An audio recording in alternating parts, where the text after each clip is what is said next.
Muchas gracias, señor Betty. Muchas gracias a ustedes por estar acá, al Centro de Educación al Recreo, a sus directivas y dueños que no están acá en este momento. Pues de todas maneras son ya 23 años aquí. Este es mi año 23 en el Centro de Educación al Recreo, y siempre agradezco este espacio de vida, este espacio de reflexión, este espacio que la señora Betty a principio de año, en esta semana de revisión institucional que hacemos, me brinda para compartir un poco con ustedes en torno a esas necesidades pedagógicas, a esas ideas que de pronto he ido estructurando poco a poco a lo largo de todo este tiempo de mi trabajo como docente, de mi trabajo como lector, como alguien que de pronto se dedica no solamente a la práctica de la docencia en el salón de clases, sino también a la reflexión del hecho en sí, que es la enseñanza, y que para mí es una de las labores que más reflexión necesita desde la teoría, desde la indagación, desde la investigación de todos los docentes. El profesor debe ser eso, ¿no? Un investigador de tiempo completo, cuya investigación en últimas va a estar reflejada en el hacer con sus estudiantes, ¿no? Entonces, la señora Betty siempre me ha permitido este espacio en el cual, pues, entre otros aspectos, la intención inicial, ustedes de pronto la saben, es recordar, repasar y pedirles que cada uno de ustedes, desde sus áreas, desde sus momentos de compartir con el estudiante sus conocimientos, lleven a cabo cada uno de estos procedimientos que tienen que ver con lo que anteriormente llamábamos comprensión lectora. Hoy día, a partir de los planteamientos del ICFES, de los currículos del Ministerio de Educación Nacional, se le ha venido a llamar lectura crítica. Eso, pues, unido a algo que va mucho más allá, que es el pensamiento crítico que tanto necesita esta sociedad, no solo de los estudiantes, sino de los profesionales y del ciudadano común y corriente, que día a día vive inmerso en una cotidianidad que lo absorbe y que a veces lo que menos le permite es pensar, ¿no? Entonces, es necesario, como decía, que la labor docente sea una labor que parta de una reflexión sobre ese quehacer. Y esa reflexión está a cargo del mismo docente. No necesariamente tiene que hacer una maestría o un doctorado para ser una persona reflexiva, que conozca las teorías pedagógicas, de los diferentes procesos que se dan al interior de las formas de la didáctica, ni tampoco que desconozca cómo funciona el cerebro para que se dé el aprendizaje de la manera más efectiva y eficaz, ¿no? A partir de esos elementos, pues ustedes ya lo conocen, diseñé hace mucho tiempo un procedimiento de lectura que se llevó a cabo a través de capacitaciones como esta, con los profesores que en ese entonces estaban en el colegio. Se estuvieron aplicando en diferentes momentos por profesores de diferentes áreas, y que bueno, digamos que ese mal que a todos nos tocó, llamado pandemia, hizo que se bajara el trabajo con este aspecto, y la idea es retomar ese proceso en el cual no solamente se trata de poner al estudiante a realizar unas acciones mecánicas de resaltado sobre un texto, sino que esas acciones lleven a un proceso de lectura activa, en el cual el estudiante sepa comprometerse y compenetrarse con los elementos que componen un escrito, tanto desde el contenido como desde la estructura. Pero ahí ha habido una falla, no solamente es de este colegio y de nosotros como docentes de este colegio, sino que es una falla estructural y sistémica, que es el hecho de pensar que la comprensión lectora, como se le llama, o la lectura crítica, es responsabilidad del profesor de lengua castellana. Vuelvo al punto, ¿no? No es así. El profesor de lengua castellana hace lectura desde un área que le corresponde, que es el lenguaje, la enseñanza de la literatura, la comunicación, y que da unas habilidades para que de pronto sean aprovechadas por los demás profesores. Pero en el salón de clases el profesor, sea de matemáticas, sea de informática, sea de ciencias sociales, sea de inglés o de cualquier otra de las lenguas, lo que utiliza como herramienta para comunicarse con el estudiante es el lenguaje. Y la base de la que parte la mayoría de las veces para transmitir conocimiento son textos escritos. Sí.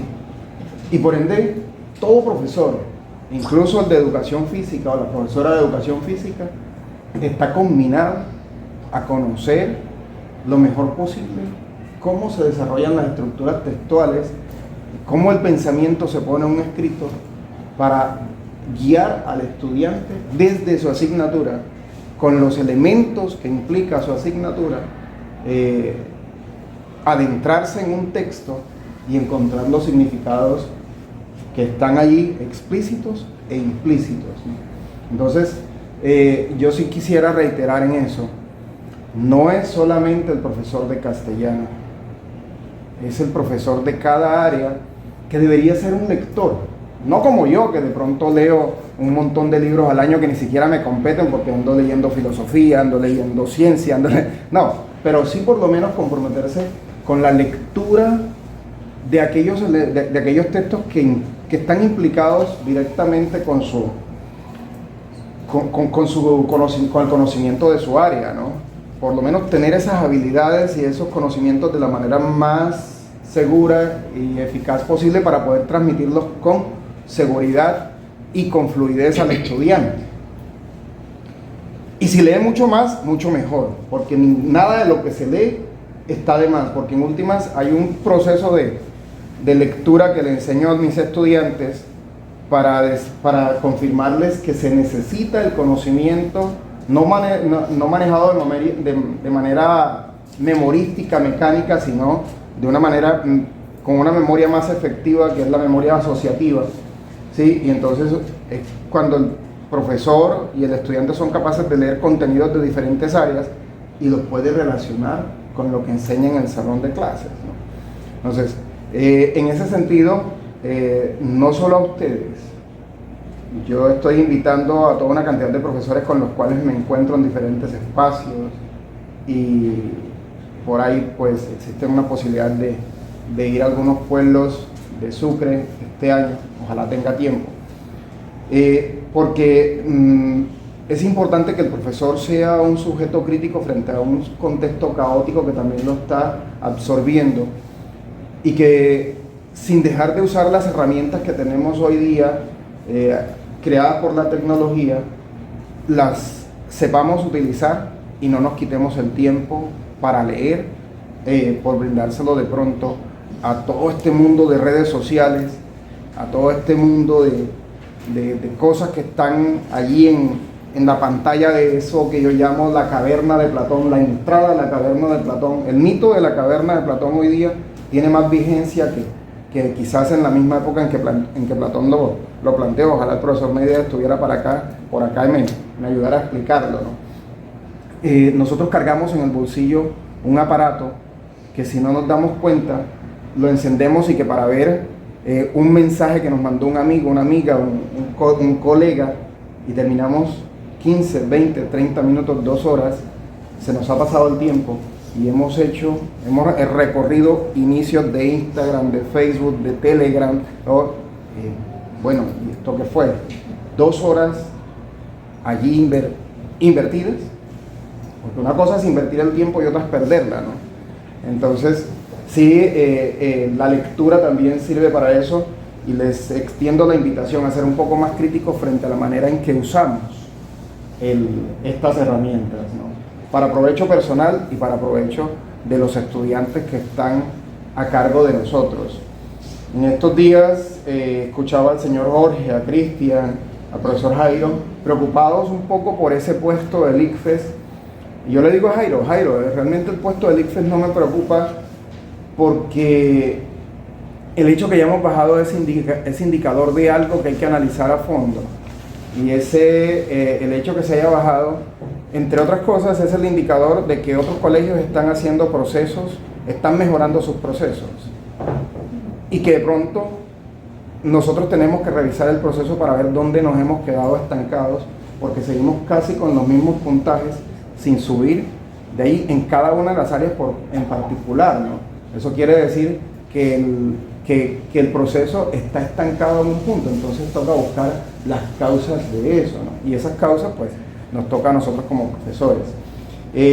Tampoco me preocupa el resultado de pruebas ICFES, porque en últimas, yo se los he dicho a muchos de ustedes, yo no educo a un estudiante para las pruebas ICFES, yo lo educo para que sea un ciudadano, porque en últimas, la proyección social de toda institución, como lo es el Centro de Educación del Recreo, como lo es cualquier otra universidad o cualquier otro colegio, es la de generar cambios sociales a través de sus estudiantes, a través de esas personas que está formando y que van a ir después a ser profesionales, van a ir a ser padres de familia, van a ir a ser ciudadanos, ¿no? Entonces, en ese sentido, eso es mucho más importante, pero eso no quiere decir que la prueba ICFES tenga que bajar, sino que si nosotros nos enfocamos en buscar las herramientas, los procedimientos pedagógicos adecuados para formar a esos futuros ciudadanos, a esos futuros profesionales, a esas futuras personas que van a tener familias y van a formar hijos y así generaciones